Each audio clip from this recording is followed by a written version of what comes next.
So you pick up a new toy that has an action feature gimmick. You start playing around with that toy and suddenly something about this gimmick seems familiar.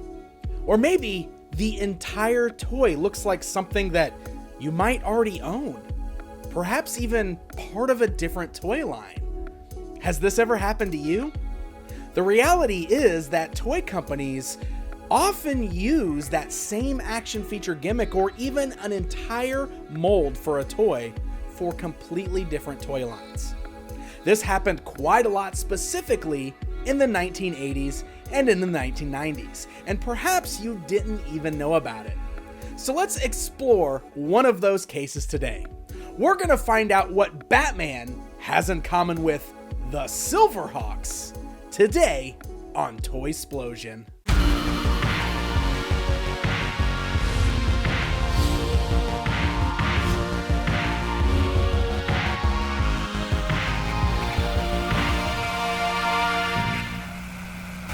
Silverhawks, an animated series from Rankin and Bass, hit television sets in 1986.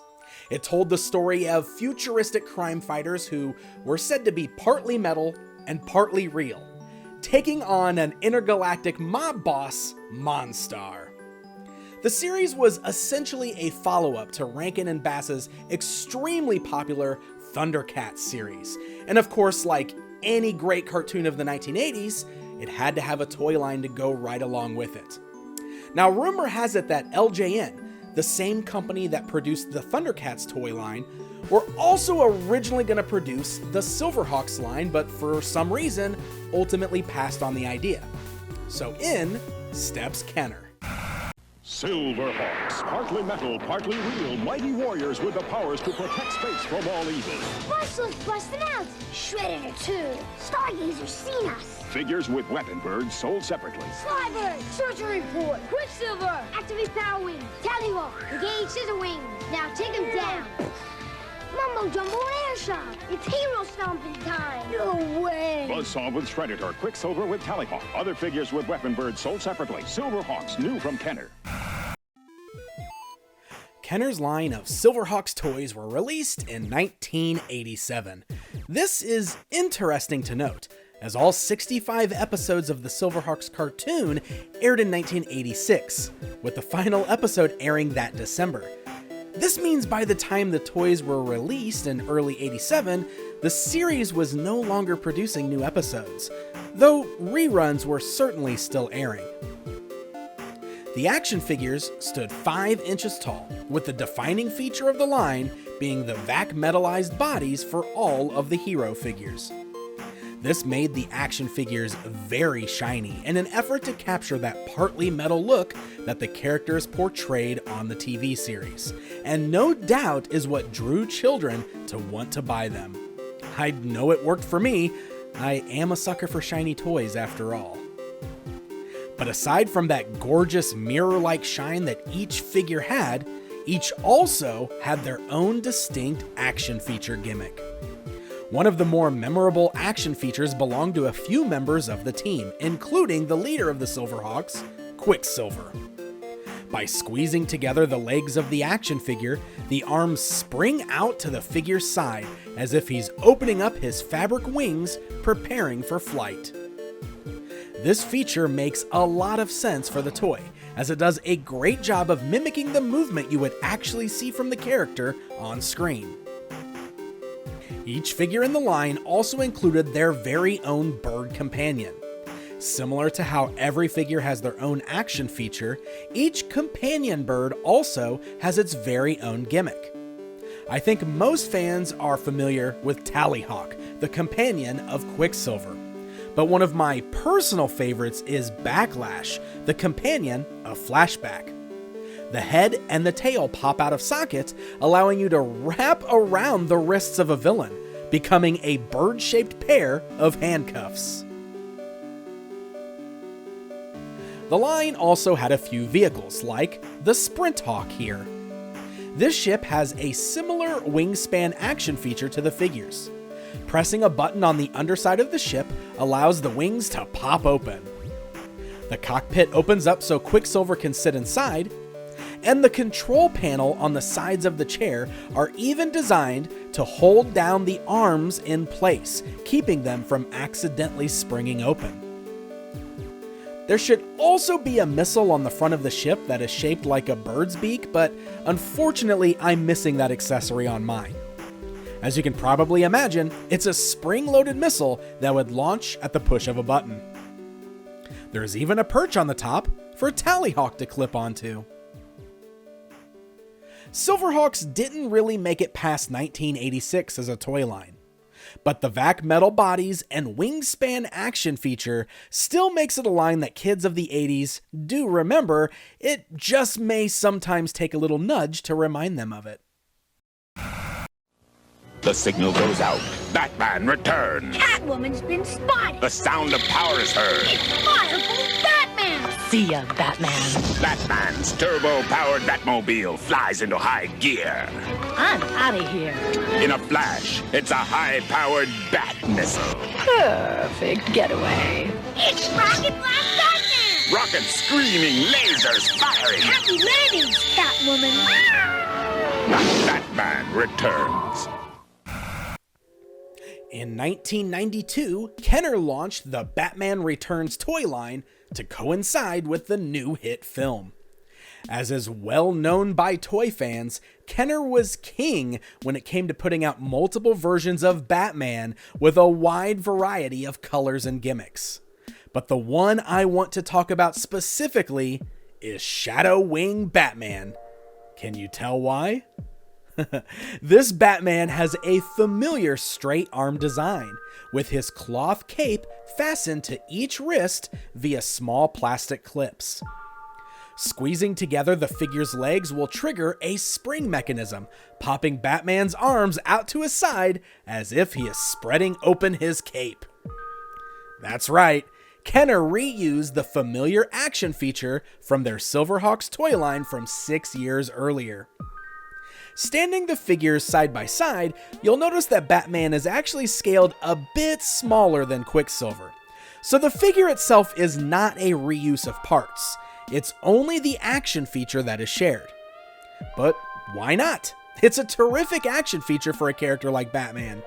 He even spread his cape in similar fashion in the films, so it made total sense.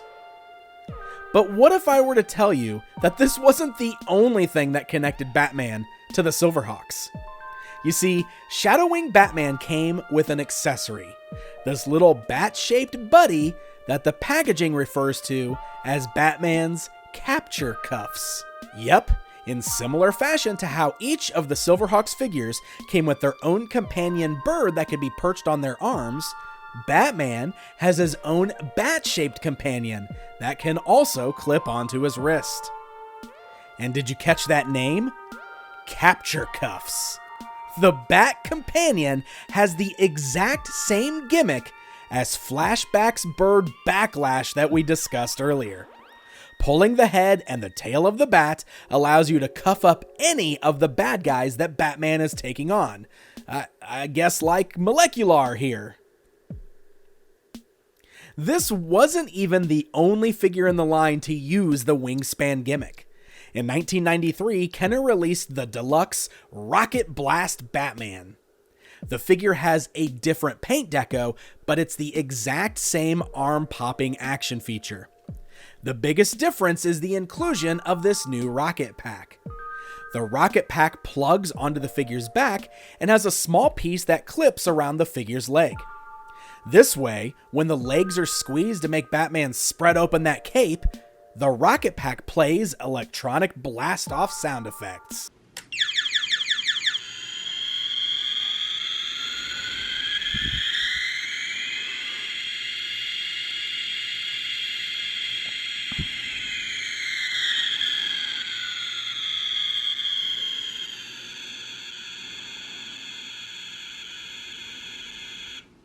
But we still have one more thing that I want to talk about. Let's jump back a few years earlier to 1990, before the Batman Returns line. As part of Kenner's Dark Knight collection, we got the Batjet.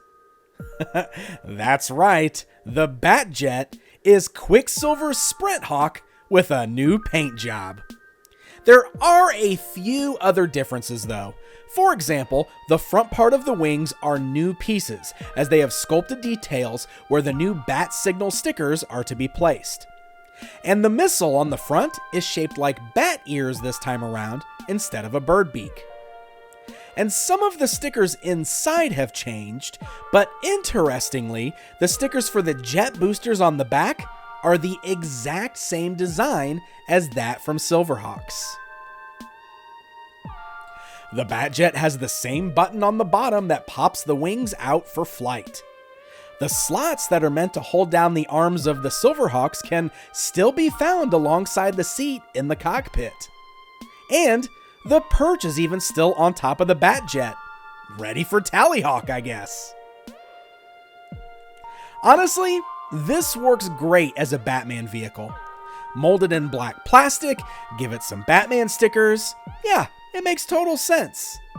But if you happened to be a kid who had the previous Silverhawks vehicle, you might have noticed that this was simply a cheap repurpose. So now you know how Batman and the Silverhawks are connected. As we mentioned, it's not at all uncommon for a toy company to reuse play features like that.